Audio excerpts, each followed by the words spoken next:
Hey guys, how's it going? Richard here with Outdoor Tech Stuff. I know it's been a while. It's probably been over a year since I last uploaded a video to this channel, and I know I don't have many on the channel, but a lot's been going on. New job, new place. I'm back in Texas, back in my home state, and I have much more time to do stuff like this now. Over the past year, I really haven't.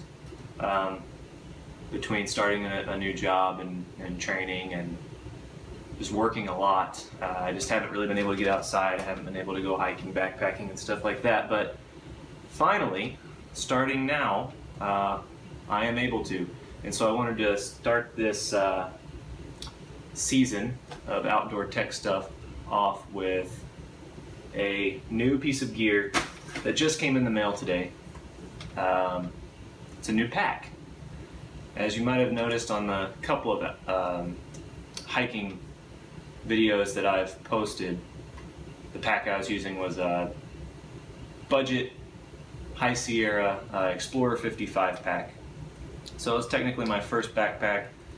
It's a really good pack. I'll actually do a review on it by itself, and then I plan on doing another video comparing a budget pack like the High Sierra Explorer 55 to this ultralight ULA Circuit pack, which I'm about to show you guys right now.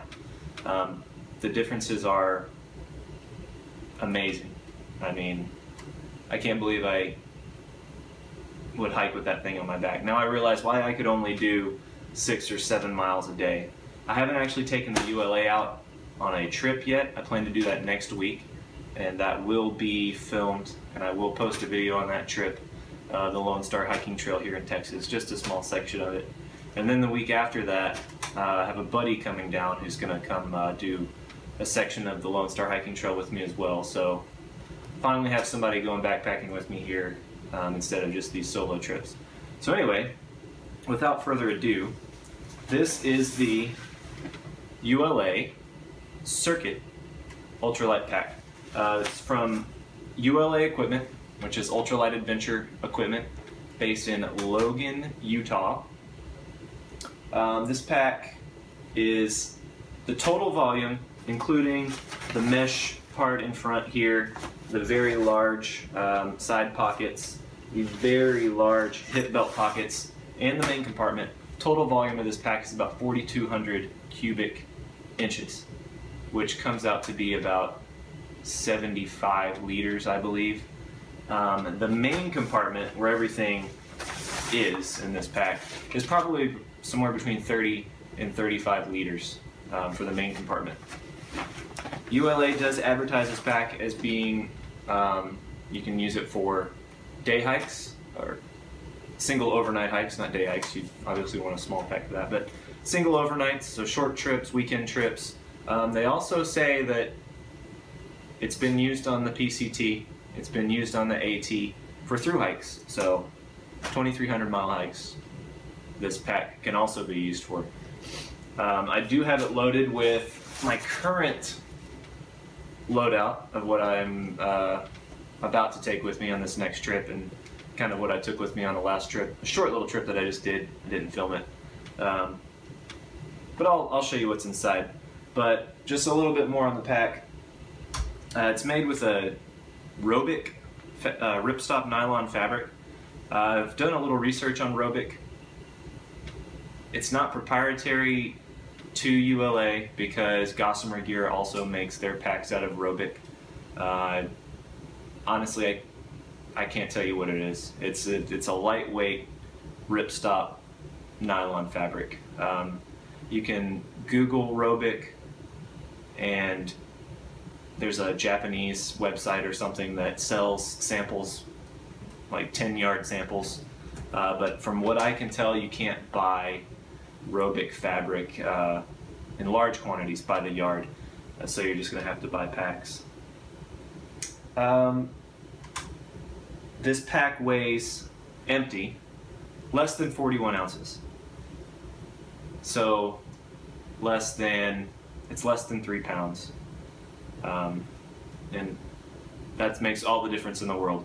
You can go to REI, you can go to the big box outdoor stores and buy their ultralight packs all you want. You can buy their Osprey and their Gregory packs that tote, you know, they boast that they're the most comfortable. It holds the weight the best out of all the other packs. It's cool on your back. It moves with you.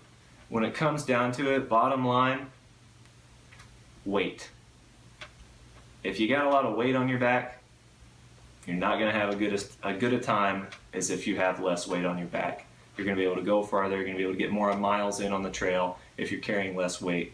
So if you're carrying around a pack that starts at 3 or 4 pounds, I don't care if it distributes that weight.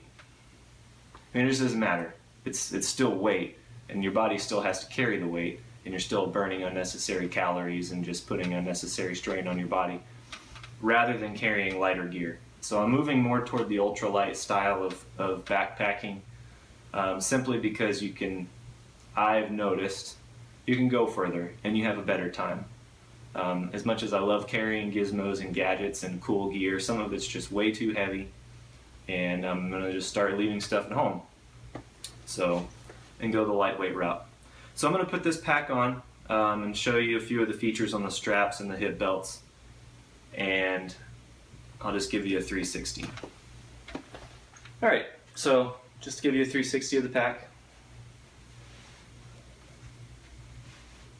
Fits very well. It's very close to my back. I can tell that it's going to be extremely comfortable while I'm walking. I can already tell you right off the bat, with my hammock, my sleeping bag, my fire kit, fuel, stove, stainless steel cup.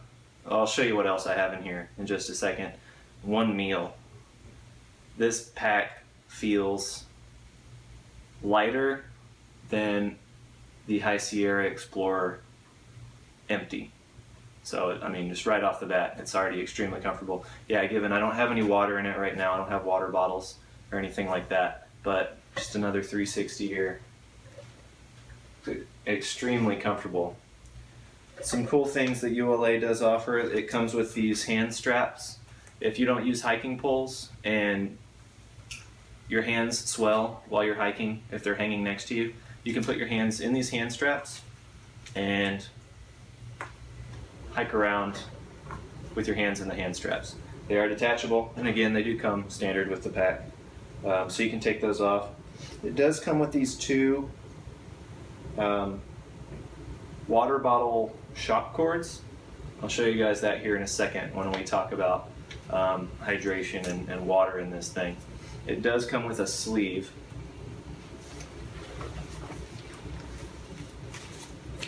It came with this, I think it's sil nylon hydration bladder sleeve. Don't think I could fit my Camelback in this thing. It's too wide.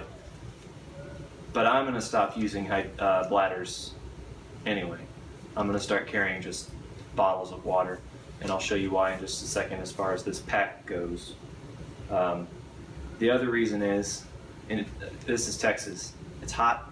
It's October right now, and it's 98 degrees outside. Hiking around with this bladder next to my back in Texas, I'm drinking hot water all day. So if I keep bottles on the outside pouches, and this pack carries a ton of bottles, and I'll show you what kind you need to carry with this bag in just a little bit. I'm just not going to use a bladder anymore. So, but it does come with an option to carry this bladder pouch, and it has holes for the hose to come out on both sides. So there's that. That's extremely light as well. So something else that a lot of packs don't have from the manufacturer that the ULA Circuit has are these extremely large hip belt pouches. To be completely honest, I don't know how I ever did any trips or backpacking without hip belt pouches on my other backpack. These things will carry first aid kit, multiple snacks, so anything that you need to reach in there and get, your camera. They're huge. These hip belt pouches are huge. I was looking at backpacks at REI today after I got this in the mail just to compare like the size of the hip belt pouches. And those bags at REI that are about the same price-wise as this, and we'll get to that in a second as well. The hip belt pouches can't even, I couldn't even put my wallet in it. So they're huge. These things are just ginormous. Like, you can probably fit 4 or 5 Cliff Bars in each pouch, if that's the kind of snacks you eat. You can put other snacks in there too. Like I said, first aid kit, camera. They're really great. The shoulder straps and the hip belt are both custom. When you order this pack from ulaequipment.com, you can order small, medium, large, extra large hip belt, and then you can order either an S curve shoulder straps or the J curve shoulder straps.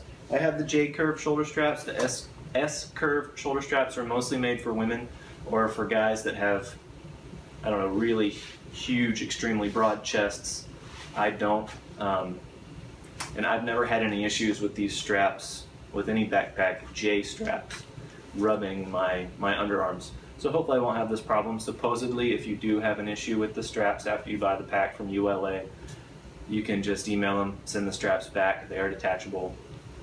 Or the hip belt. If the hip belt's the wrong size, you can send it back to the ULA. They'll send you the right size. They're really good about that. Small company in Utah. So let's just take a quick look. We'll get this back on the chair here. And I'm going to open it up, show you how it opens, and show you what I have inside of here as far as my base gear load goes.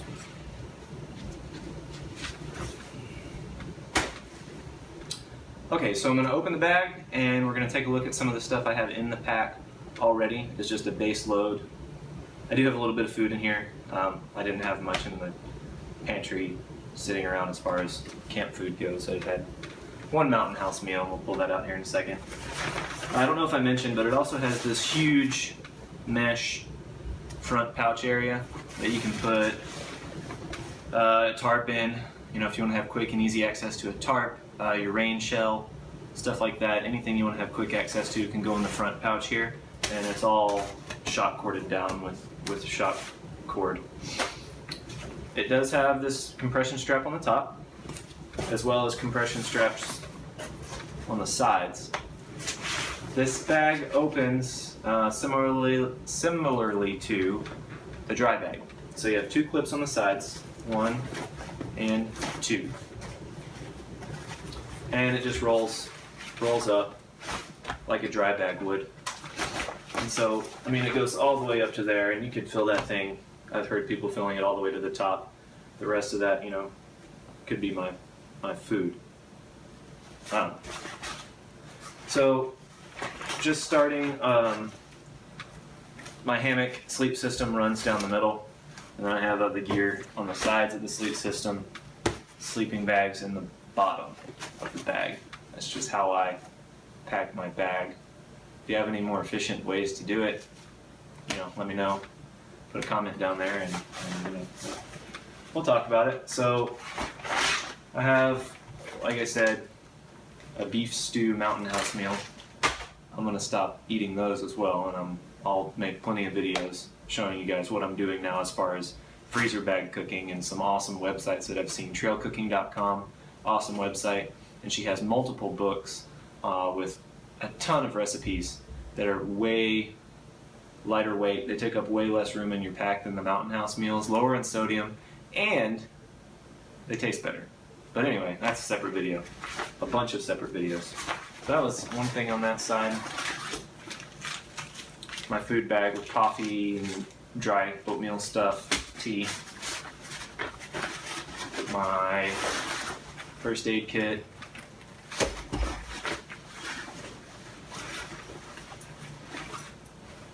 Oh, Firebox Nano Generation 2 stove. We're going to talk about this. Awesome piece of kit.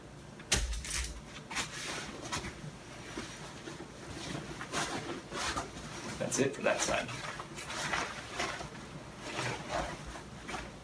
My Sawyer Squeeze bag and iodine tablets. Filters in there too. This is my headlamp, extra batteries, toothbrush, some Ziploc bags, toothpaste. There's usually toilet paper in here too. That's my personal bag. Yellow is my fire bag, so there's a little bit of tin foil in here, some fire starter, lighter, ferro rod, 2 ferro rods actually, a striker. Yellow's fire. Guess I'll do a video on those bags too. Pretty sweet and cheap.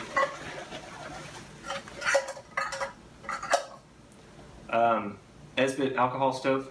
That's what I use for cooking, along with the Firebox Gen 2 Nano and just a stainless steel GSI cup.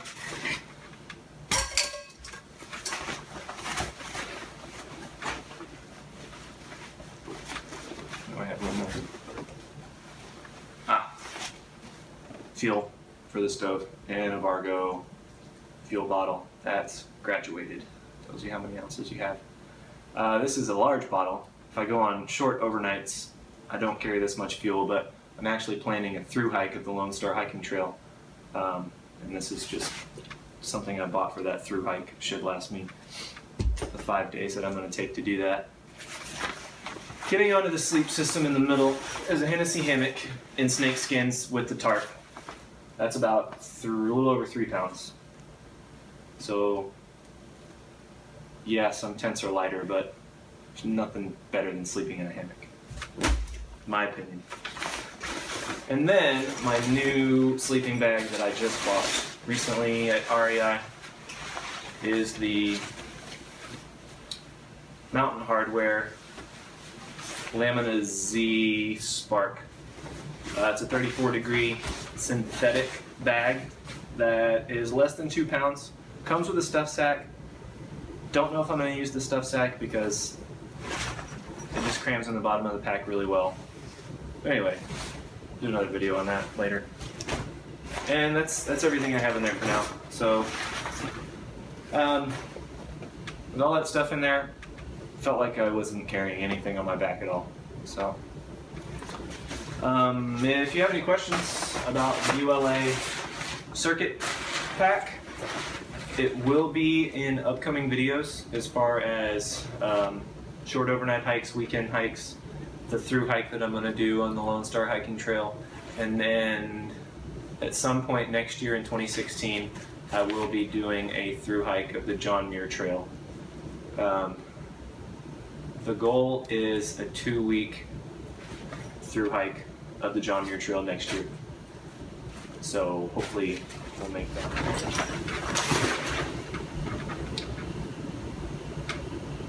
And I did say I was going to talk about water storage in this pack. As I said, I'm going to stop using a bladder. I'm just going to go with liter bottles of water. And the trails that I'm doing lately, they have water sources, they have places to filter water, and so I'll just prepare for that. I'll know where the water is, and there are plenty of guides that let us know if the water sources are dry. What ULA recommends is that you carry tall liter bottles of water like this. This is a smart water bottle. It's extremely lightweight. You can buy them in 4 or 6 packs at the grocery store, or you can go to the convenience store or the gas station or whatever and buy them individually when you're on your way to the trail. You have nice cold bottles of water to start. There are other kinds of bottles of liters of water, but you can fit four of these, so 2 in each side pocket. I'm not sure about these. These are a little too thick or too wide. I don't think you could fit 2 in each pocket. These are perfect, and these are what ULA recommends. I don't know, these might work. We'll see. I'll try it. So 2 in each side pocket, so there's 4. And then you can put, I showed you these shock cords on the shoulder straps. You can put 2 on each side, 2 on each shoulder strap, like that. So you can carry 1, 2, 3, 4, 5, 6, bottles of water. So that's 6 liters of water. If you know you're going to go to a trail that's pretty dry, and maybe the first day and a half, you're not going to run across a water source to filter water, there's 6 liters. And then if you want, this, just think each liter of water weighs 2.2 pounds. So 2, 4, 6, 8, 10, 12. There's 12 pounds of water already on you without adding the bladder. Then you could add the bladder to the inside to do another 2 to 3 liters of water. You could have 8 to 9 liters of water in the ULA circuit. But keep in mind, the ULA circuit, according to the ULA website, is only designed to carry up to 35 pounds total weight. I don't know if it's the Robic or the seams on the straps. It's just not meant to carry any more than 35 pounds. You go over 35 pounds, you're not really light or ultra light anyway. So I don't know. It's just whatever you want to do. I'm going to start carrying just these smart water bottles on the side pockets. There are videos out there that show that you can in fact access the side pockets fairly easily while you're hiking. You can just push it up, grab it, drink, and put it back. And so just alternate each side so you don't get off balance there. But that's the hydration feature that I wanted to show you guys. Anyway, if you have any questions, just write them in the comments below. Like, share, subscribe. You will be seeing more videos from me in the future. Again, this is Richard from Outdoor Tech Stuff. Hope to see you again soon. Thanks.